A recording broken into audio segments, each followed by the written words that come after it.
Hi guys, how are you? This is Mahi. Welcome back to my YouTube channel.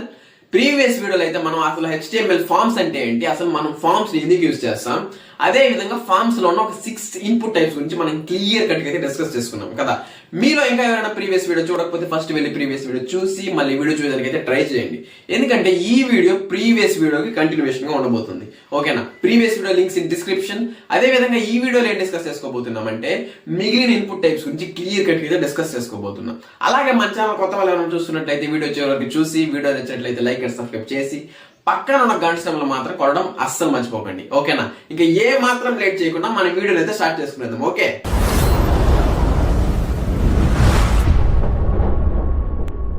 Okay guys, మనం previous వీడియోలో ఏ file అయితే use చేసామో అదే ఫైల్ని మనం ఈ వీడియోలో కూడా యూస్ చేయబోతున్నాం. ఓకేనా? ప్రీవియస్ వీడియోలో మనం యూస్ చేసిన ఫైల్ వచ్చేసి ఫార్మ్స్. అవుట్పుట్ అయితే ఇలా వచ్చింది. ఇప్పుడు ఇదే ఫైల్ని మనం విజువల్ స్టూడియో కోడ్లో అయితే ఓపెన్ చేద్దాం. Open with visual studio code.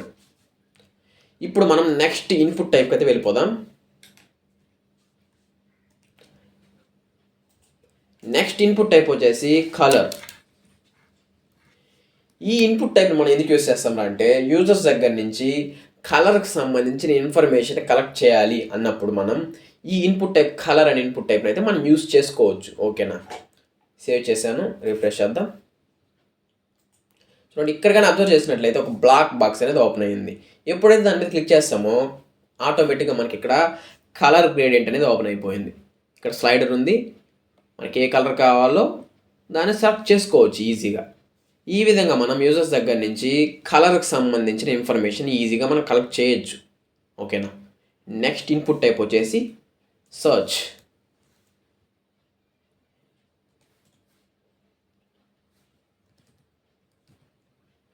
Search ఈ ఇన్పుట్ టైప్ దగ్గర మనకి టెక్స్ట్ లాగే ఉంటుంది. అంటే ఇన్పుట్ టైప్ టెక్స్ట్ లాగే వర్క్ అవుతుంది, విజిబిలిటీ అంతా, కానీ స్లైట్ డిఫరెన్స్ అనేది ఉంటుంది. ఏదో చెక్ చేద్దాం, రిఫ్రెష్. చూడండి, అంత టెక్స్ట్ ఫీల్డ్ లాగే మనకి క్రియేట్ అవ్వడం జరిగింది. కానీ ఎప్పుడైతే మీరు దాంతో టెక్స్ట్ని ఎంటర్ చేస్తారో ఈ ఎండ్లో అబ్జర్వ్ చేసినట్లయితే ఒక క్రాస్ సింబల్ అనేది ఫామ్ అవుతుంది. క్లిక్ చేసిన వెంటనే మనం ఏదైతే ఎంటర్ చేసామో అదంతా క్యాన్సిల్ అయిపోతూ ఉంది. ఓకేనా? అదేవిధంగా ఇంకొక డిఫరెన్స్ కూడా ఉంది. చూడండి, మీరు ఏదైనా ఎంటర్ చేసే దాంట్లో నెక్స్ట్ ఎంటర్ బటన్ అనేది క్లిక్ చేశారంటే ఫామ్ అనేది సబ్మిట్ అయిపోతుంది. అంటే ఈ సర్చ్ ఇన్పుట్ టైప్ అనేది మనకి ఇక్కడ సబ్మిట్ బటన్లా కూడా వర్క్ అవుతుంది అనేసి. ఓకేనా? నెక్స్ట్ ఇన్పుట్ టైప్కి అయితే వెళ్దాం. నెక్స్ట్ ఇన్పుట్ టైప్ వచ్చేసి రేడియో. రేడియో ఇన్పుట్ టైప్స్ ఎందుకు యూస్ చేస్తామో మీకు ఆల్రెడీ చెప్పాను, ఇంకోసారి చెప్తాను. చూడండి, రేడియో ఇన్పుట్ టైప్ ఎందుకు యూస్ చేస్తామంటే మల్టిపుల్ ఆప్షన్స్ నుంచి మనం ఏదైనా సింగిల్ ఆప్షన్ని సెలెక్ట్ చేసుకోవాలనుకున్నప్పుడు ఇన్పుట్ టైప్ రేడియో అనేది అయితే మనం యూస్ చేసుకోవచ్చు. ఓకేనా? లేబుల్ అనేది ఇస్తున్నాను, మెయిల్ అనేసి.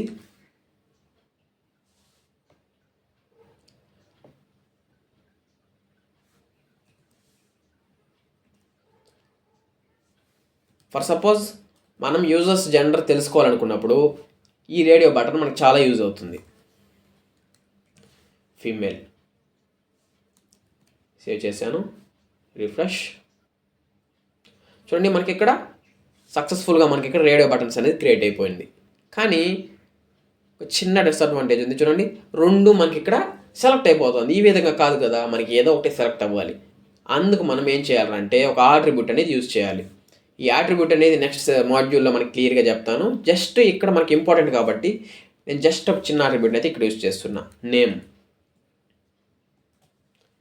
ఓకే, నేమ్ అనేది నేను జెండర్ అని ఇస్తున్నా. ఇదే ఆట్రిబ్యూట్ అండ్ ఇదే వాల్యూని మనం నెక్స్ట్ రేడియో బటన్ కూడా మనం ఇవ్వాలి. కాపీ చేస్తున్నాను, పేస్ట్ చేశాను. చూడండి, ఇప్పుడు రిఫ్రెష్ చేద్దాం. ఇప్పుడు మేల్ సెలెక్ట్ చేస్తే మేలు లేదా ఫీమేల్ సెలెక్ట్ చేస్తే ఫీమేల్, ఏదో ఒకటే సెలెక్ట్ అవుతుంది. ఓకేనా? మనం ఎప్పుడైతే నేమ్ అనే అట్రిబ్యూట్ యూస్ చేసి వాల్యూ సింగిల్ అంటే చేంజ్ లేకుండా ఇక్కడ ఏ వాల్యూ అయితే ఇస్తామో ఇక్కడ కూడా మనం అదే వాల్యూ ఇచ్చినప్పుడు మాత్రమే ఏదో ఒకటి మాత్రం సెలెక్ట్ అవ్వడం జరుగుతుంది. ఓకేనా? మనకి క్లియర్గా నెక్స్ట్ మాడ్యూల్లో ప్రతి ఒక్క అట్రిబ్యూట్ గురించి క్లియర్గా మనం తెలుసుకుందాం. ఓకేనా? ఇప్పుడు జస్ట్ మీకు ఒక ఐడియా రావాలనేసి ఈ అట్రిబ్యూట్ అయితే యూజ్ చేశాను అంతే. నెక్స్ట్ ఇన్పుట్ టైప్ వచ్చేసి check box input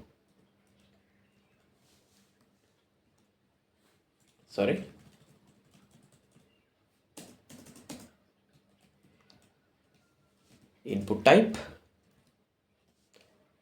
check box. Okay, ఈ ఇన్పుట్ టైప్ ఎందుకు యూస్ చేస్తానంటే మల్టిపుల్ ఆప్షన్స్, ఫర్ సపోజ్ ఒక 5 ఆప్షన్స్ ఉన్నాయి. How many languages are you know అంటే నీకు ఎన్ని భాషలు తెలుసు అని ఒక క్వశ్చన్ అయితే ఉందనుకోండి. ఆడ మనకి దగ్గర ఒక 3 లాంగ్వేజెస్ వచ్చాయి. అప్పుడు మనం 3 ఆప్షన్స్ని సెలెక్ట్ చేసుకోవాల్సి ఉంటుంది. అప్పుడు మనం ఈ ఇన్పుట్ టైప్ చెక్ బాక్స్ అనే ఇన్పుట్ టైప్ అయితే మనం యూస్ చేసుకోవచ్చు. చూడండి, నేను ఇంగ్లీష్ అనేసి ఇస్తున్నాను.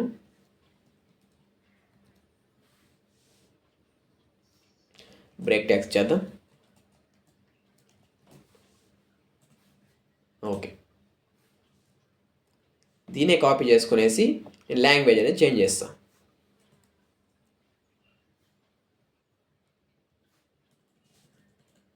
లాంగ్వేజ్ హిందీ ఇస్తున్నాను.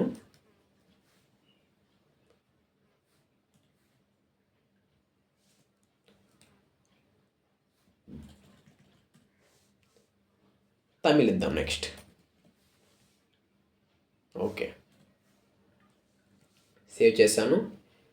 రిఫ్రెష్. చూడండి, ఇక్కడ అబ్జర్వ్ చేసినట్లయితే మనకి చెక్ బాక్సెస్ అనేది క్రియేట్ అయిపోయింది. ఇక్కడ మనం ఇంగ్లీషు సెలెక్ట్ చేసుకోవచ్చు, అదేవిధంగా నెక్స్ట్ హిందీ సెలెక్ట్ చేసుకోవచ్చు, తమిళ్ అయినా సెలెక్ట్ చేసుకోవచ్చు. ఓకేనా, ఈ విధంగా మనం మల్టిపుల్ ఆప్షన్స్ అయితే సెలెక్ట్ చేసుకోవచ్చు చెక్ బాక్స్ అనే ఇన్పుట్ టైప్ని యూజ్ చేసుకునేసి. ఓకేనా, ఏమీ కన్ఫ్యూజ్ అవ్వద్దండి. ఏం కన్ఫ్యూజ్ ఉన్నా ఒకసారి మళ్ళీ బ్యాక్ వెళ్ళి చూసారంటే మీకు క్లియర్గా అర్థమైపోతుంది కాన్సెప్ట్. నెక్స్ట్ ఇన్పుట్ టైప్ వచ్చేసి డేట్. ఇది చాలా యూజ్ అవుతుంది మనకి. యూజర్స్ యొక్క డేట్ ఆఫ్ బర్త్ కానీ ఏదైనా డేట్కి సంబంధించిన ఇన్ఫర్మేషన్ తీసుకోవాలనుకున్నప్పుడు మనం ఈ ఇన్పుట్ టైప్ డేట్ అనే టైప్ని అయితే మనం యూజ్ చేసుకోవచ్చు. డేట్.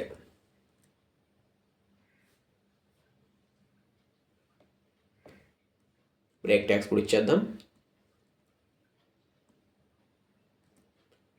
రిఫ్రెష్. చూడండి, ఇక్కడ అబ్జర్వ్ చేసినట్లయితే జూమ్ చేద్దాం.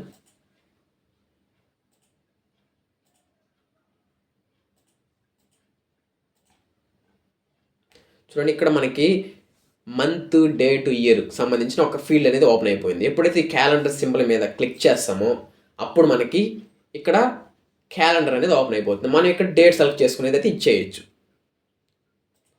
ఓకే, చూడండి, 1/27/2025. ఈ విధంగా మనం యూజర్స్ దగ్గర నుంచి డేట్ ఆఫ్ బర్త్కి సంబంధించిన ఇన్ఫర్మేషన్ కలెక్ట్ చేసుకోవచ్చు. నెక్స్ట్ ఇన్పుట్ టైప్కి అయితే వెళ్దాం.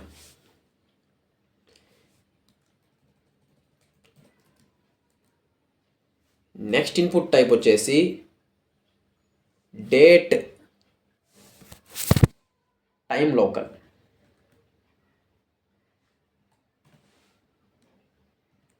టైంతో పాటు డేట్ తీసుకోవచ్చు. రిఫ్రెష్. చూడండి, ఇక్కడ అబ్జర్వ్ చేసినట్లయితే మనం డేట్ తీసుకోవచ్చు, అదేవిధంగా నెక్స్ట్ టైం కూడా తీసుకోవచ్చు, పర్టికులర్ టైం కూడా. చూడండి, డేట్ సెలెక్ట్ చేశాను. నెక్స్ట్ అదేవిధంగా డేట్ సెలెక్ట్ అయింది, అదేవిధంగా నెక్స్ట్ 5:17 PM. ఈ విధంగా ఒకేసారి మనం డేట్ ఇవ్వచ్చు, నెక్స్ట్ టైము సెలెక్ట్ చేసుకోవచ్చు. నెక్స్ట్ ఇన్పుట్ టైప్కి అయితే వెళ్దాం.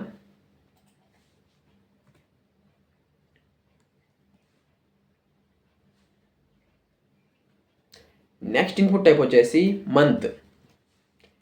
ఇది యూజర్స్ దగ్గర నుంచి మనం మంత్కి సంబంధించిన ఇన్ఫర్మేషన్ తీసుకోవచ్చు.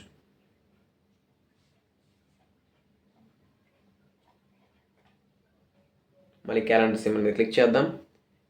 జస్ట్ ఇక్కడ ఇయర్, నెక్స్ట్ మంత్, జనవరి మంత్ 2025 అంతే. జనవరి 2025. ఈ విధంగా మంత్ ఒకేసారి ఇయర్ని కూడా మనం సెలెక్ట్ చేసుకోవచ్చు.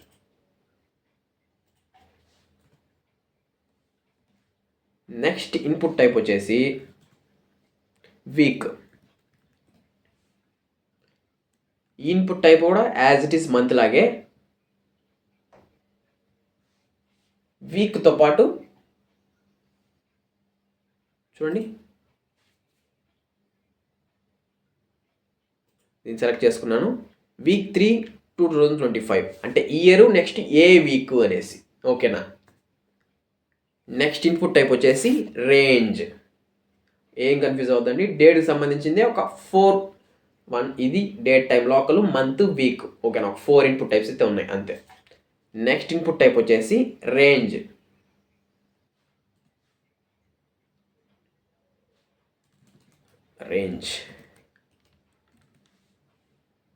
ఓకే, రిఫ్రెష్ చేద్దాం.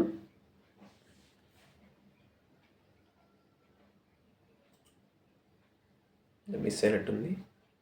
రేంజెస్ అని పెట్టేసాం, సేవ్. చూడండి ఇక్కడ మనకు ఒక స్లైడర్ అనేది క్రియేట్ అయిపోయింది. ఇదేంటంటే డిఫాల్ట్గా 0 నుంచి 100 దాకా దీంట్లో వాల్యూ అనేది ఉంటుంది.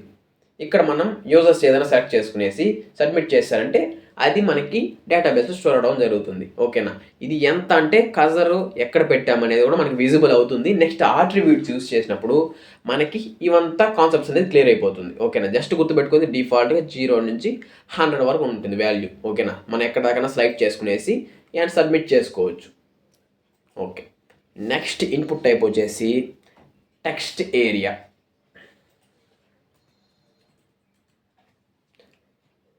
ఇది ఇన్పుట్ టైప్ కాదు, డైరెక్ట్గా మనం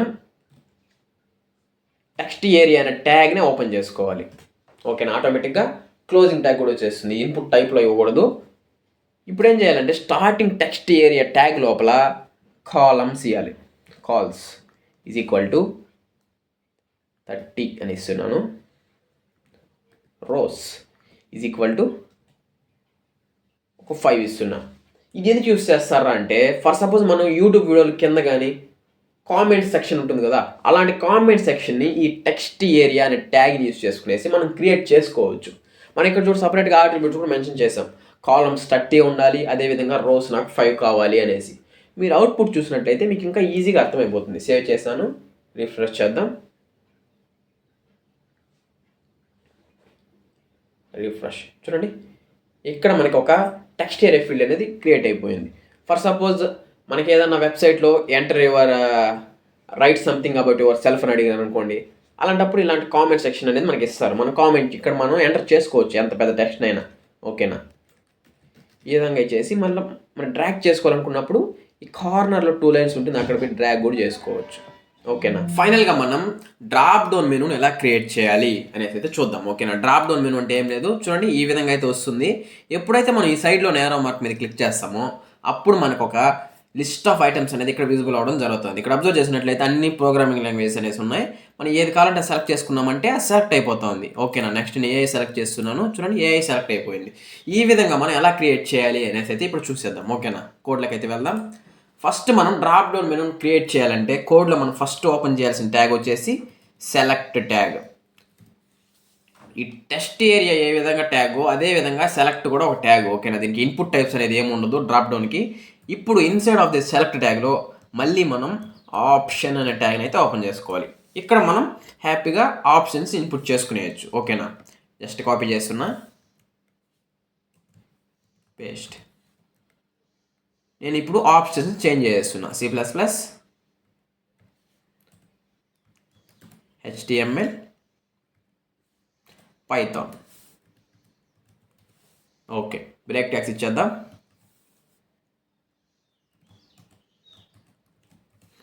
సేవ్ చేస్తున్నా, రిఫ్రెష్ చేద్దాం. చూడండి ఇక్కడ అబ్జర్వ్ చేసినట్లయితే మనకి డ్రాప్ డౌన్ మెనూ అనేది క్రియేట్ అయిపోయింది. ఓకేనా. ఏరో మార్క్ మీద క్లిక్ చేద్దాం. చూడండి మనం అక్కడ ఆప్షన్స్ ఇచ్చిన ప్రతి ఒక్క ఆప్షన్ అనేది ఇక్కడ నీట్గా అనేది విజిబుల్ అవుతుంది. మనం ఏది కావాలో సెలెక్ట్ చేసుకోవచ్చు. ఓకేనా. ఇప్పుడు దాకా అయితే మనం సక్సెస్ఫుల్గా మ్యాక్సిమం ఇన్పుట్ టైప్స్ అయితే కవర్ చేసుకున్నాం. నెక్స్ట్ వీడియోలో అయితే మనం చాలా ఇంట్రెస్టింగ్ టాపిక్ని అయితే కవర్ చేసుకోబోతున్నాం. ఆ టాపిక్ ఏంట్రా అంటే ఆట్రిబ్యూట్స్ అనేది మనం యూస్ చేసి ఏం చేయొచ్చు అనేసి ఒకసారి అయితే చూద్దాం. చూడండి నెక్స్ట్ వీడియోలో మనం ఇలాంటి ఒక ఇంటర్న్షిప్ ఫామ్ని అయితే క్రియేట్ చేసేబోతున్నాం. ఇక్కడ చూడండి ఎంటర్ యువర్ నేమ్ అనేసి లేబుల్ ఉంది. నెక్స్ట్ అదేవిధంగా ఇక్కడ ఒక ప్లేస్ హోల్డర్ అంటారు. చూడండి నేమ్ అనేది గ్రే కలర్లో ఉంది చూసారా, దీన్ని ప్లేస్ హోల్డర్ అంటాం. ఎప్పుడైతే మనం మన నేమ్ని టైప్ చేయడం స్టార్ట్ చేస్తామో అప్పుడు ఆ బ్యాక్ సైడ్ ఉన్న నేమ్ అనే ప్లేస్ హోల్డర్ అనేది ఇన్విజిబుల్ అవుతుంది. ఈ విధంగా మనం ఆట్రిబ్యూట్ యూస్ చేసుకునేసి అయితే చేయొచ్చు. ఇంకొక ఇంపార్టెంట్ యూజ్ ఏంటంటే ఆట్రిబ్యూట్తో చూడండి, మన ఫామ్ అనేది అస్సలు ఏమీ మనం ఇక్కడ ఇన్పుట్ చేయలేదు, ఏ ఇన్ఫర్మేషన్ కూడా. కానీ సబ్మిట్ చేసామంటే చూడండి సబ్మిటెడ్ సక్సెస్ఫుల్ అని వచ్చేస్తుంది. కానీ నెక్స్ట్ వీడియోలో మనం ఆట్రిబ్యూట్ని యూజ్ చేసుకునేసి సబ్మిట్ చేస్తున్నాం చూడండి, సబ్మిట్ అవ్వదు. ఎందుకంటే ఇది mandatory field, fill out this field అనేసి వస్తూ ఉంది, please fill out this field. ఈ విధంగా మనం మ్యాండేటరీ ఫీల్డ్స్ కూడా సెట్ చేసుకోవచ్చు ఆట్రిబ్యూట్స్ అనే టాపిక్ని యూస్ చేసుకునేసి. ఓకేనా? అందువల్ల మీరు నెక్స్ట్ వీడియోని అయితే ఖచ్చితంగా మిస్ అవ్వకుండా చూస్తారనేసి కోరుకుంటున్నాను. Okay, that's all for video guys. Video నచ్చినట్లయితే లైక్ చేయండి, షేర్ చేయండి. నేను చెప్పిన దాంట్లో మీకు ఎలాంటి డౌట్స్ ఉన్నా కామెంట్ సెక్షన్ అయితే మెన్షన్ చేసేయండి. ఖచ్చితంగా నేనైతే మీకు రిప్లై ఇస్తాను. ఓకేనా? మీరు చేసే ప్రతి ఒక్క లైక్, ప్రతి ఒక్క సబ్స్క్రైబ్ నాకు ఇలాంటి మరెన్నో ఇంట్రెస్టింగ్ వీడియోస్ చేయడానికి నాకు ఒక మోటివేషన్ లాగా ఉంటుంది. ఓకే, ఇంకా రాబోయే వీడియోస్ అయితే ఇంకా ఇంట్రెస్టింగ్ అయితే ఉండబోతున్నాయి. Okay, stay tuned for further videos.